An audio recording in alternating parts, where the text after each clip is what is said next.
കാർഷിക വാർത്തകൾ. അന്താരാഷ്ട്ര തലത്തിൽ കുരുമുളകിന് വിൽപ്പനക്കാർ കുറവ്. വില ഉയർത്തി വിപണി സജീവമാക്കാനുള്ള നീക്കത്തിലാണ് ഉൽപ്പാദന രാജ്യങ്ങൾ. മുഖ്യ കയറ്റുമതി രാജ്യമായ വിയറ്റ്നാമിൽ ചരക്ക് കിട്ടാത്ത അവസ്ഥയാണ്. വാങ്ങൽ താൽപര്യം കനത്തതോടെ വിയറ്റ്നാം കുരുമുളക് വില ഉയർത്തി. കയറ്റുമതിക്കാർക്ക് കുരുമുളകിന്റെ ലഭ്യത ഉറപ്പുവരുത്താൻ വിയറ്റ്നാം നിരക്ക് അടിക്കടി ഉയർത്തിയെങ്കിലും കാർഷിക മേഖലയിൽ നീക്കിയിരിപ്പ് കുറഞ്ഞതിനാൽ വാങ്ങലുകാർക്ക് ചരക്ക് കണ്ടെത്താനായില്ല. കിലോ 1,51,000 ഡോങ്ങിലേക്ക് വിയറ്റ്നാം കുരുമുളക് വില ഉയർത്തിയിട്ടും വിൽപ്പനക്കാരില്ലാത്ത അവസ്ഥയാണ്. വിയറ്റ്നാമിലെ ഉണർവ് ഇതര ഉൽപാദന രാജ്യങ്ങളിലും വില ഉയർത്താൻ ഉത്തേജനമായി. വിയറ്റ്നാം ടണ്ണിന് $6,350, ഇന്തോനേഷ്യ $6,840, ബ്രസീൽ $6,350 കൊട്ടേഷൻ ഇറക്കി.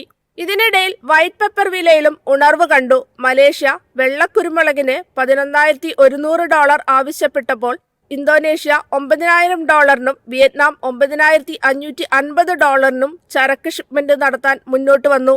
സംസ്ഥാനത്തും സമാന സാഹചര്യമാണ്. വില ഉയർത്തിയിട്ടും ആവശ്യാനുസരണം ചരക്ക് കണ്ടെത്താൻ ക്ലേശിക്കുകയാണ്. വില ഇനിയും ഉയരുമെന്ന നിലപാടിൽ കർഷകരും മധ്യവർത്തികളും വിൽപ്പനയിൽ നിന്ന് പിൻവലിഞ്ഞിരിക്കുകയാണ്. News desk MyFin TV. സംസ്ഥാനത്ത് നാളികേര വിളവെടുപ്പിന് തുടക്കമായി. ഈ മാസം പകുതിയോടെ വിളവെടുപ്പ് സജീവമാകുമെന്ന പ്രതീക്ഷയിലാണ് കർഷകരും വ്യാപാരികളും. കഴിഞ്ഞ സീസണിൽ റെക്കോർഡ് പ്രകടനം കാഴ്ചവെച്ച കൊപ്രയുടെയും പച്ചതേങ്ങയുടെയും ഉണർവ് വിളവെടുപ്പ് വേളയിലും നിലനിർത്തുമെന്ന വിശ്വാസത്തിലാണ് കർഷകർ.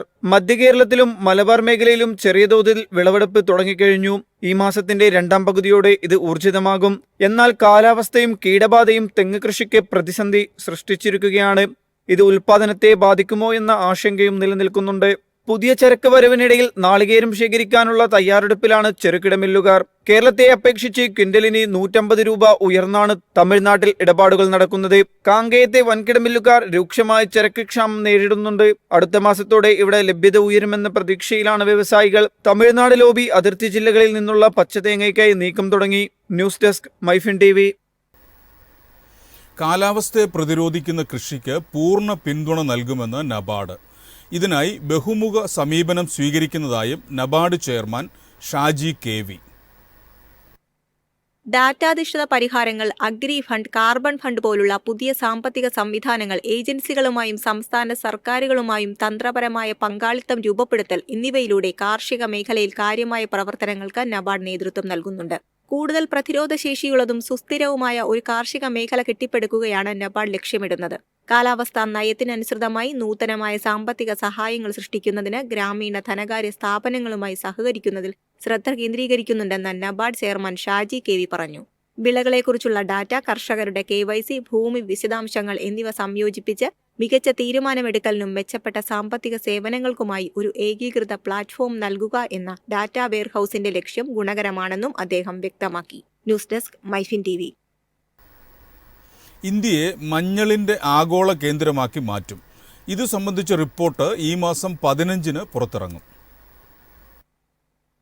മഞ്ഞൾ ഉൽപാദനത്തിലും കയറ്റുമതിയിലും ആഗോള നേതാവെന്ന നിലയിൽ ഇന്ത്യയുടെ സ്ഥാനം ശക്തിപ്പെടുത്തുന്നത് ലക്ഷ്യമിട്ടുള്ള ശുപാർശകൾ റിപ്പോർട്ടിലുണ്ട്. കർഷകർ, MSMEകൾ, വിശാലമായ വിതരണ ശൃംഖല എന്നിവയ്ക്ക് പ്രയോജനം ചെയ്യുന്നതിനായി രാജ്യത്തിനകത്ത് മഞ്ഞളിന്റെ മെച്ചപ്പെട്ട മൂല്യവർദ്ധനവിന് ഊന്നൽ നൽകുന്നതാണ് ഗവേഷണം.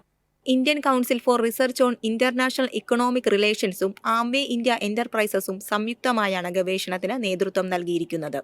മഞ്ഞൾ മേഖലയ്ക്ക് തൊഴിലവസരങ്ങൾ സൃഷ്ടിക്കാനും കർഷകരെയും MSMEകളെയും ആഗോള മൂല്യ ശൃംഖലകളിലേക്ക് സംയോജിപ്പിക്കാനും ഈ നീക്കത്തിലൂടെ കഴിയുമെന്നാണ് വിലയിരുത്തൽ. News desk MyFin TV. സാങ്കേതിക വിദ്യ, നിക്ഷേപം എന്നിവ കാർഷിക വികസനത്തിന്റെ പ്രധാന ഘടകമെന്ന് വിദഗ്ധർ. സർക്കാരിന്റെ അഗ്രി സ്റ്റാക്ക് പദ്ധതിക്ക് വലിയ സാധ്യതകൾ.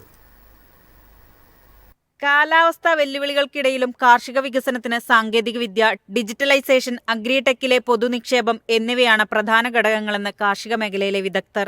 സർക്കാർ നിലവിൽ നടപ്പിലാക്കുന്ന വികസന പദ്ധതികൾ കാർഷിക മേഖലയിൽ ഇന്ത്യക്ക് വലിയ സാധ്യതകളുണ്ടെന്നാണ് വിലയിരുത്തൽ.